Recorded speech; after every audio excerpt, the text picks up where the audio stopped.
खूप जण मला विचारत होते की स्नेहल तू ही साडी कुठून घेतली आणि कितीला घेतली.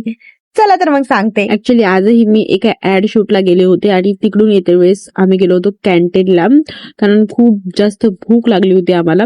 आणि जेवण वगैरे करून झाल्याच्या नंतर मग लगेचच मी माझ्या शॉपवरती आले आणि नंतर ड्रेस वगैरे चेंज केला आणि नंतर परत आम्ही मार्केटला जाण्यासाठी निघालो, कारण माझी कालची जी साडी होती ती घ्यायची राहिली होती, तीच घेण्यासाठी आज परत आम्ही मार्केटमध्ये जात होतो. आणि जाता जाता आम्ही थोडासा ज्यूस घेतला, कारण खूप जास्त डिहायड्रेशन होत होतं. त्यानंतर आम्ही जनता मार्केटमध्ये गेलो आणि व्हाईट कलरची साडी घेतली, आणि ती येलो कलरची साडी सुद्धा जनता मार्केट मधूनच घेतली होती मी, फक्त आणि फक्त 300 रुपयामध्ये. आणि ह्या ज्या माझ्या समोर साड्या आहेत ना, त्याची प्राइस होती 250 रुपये. आणि याचे जर छोटे छोटे फ्रॉक शिवले ना तर एवढे सुंदर दिसत का नाही, खूपच छान.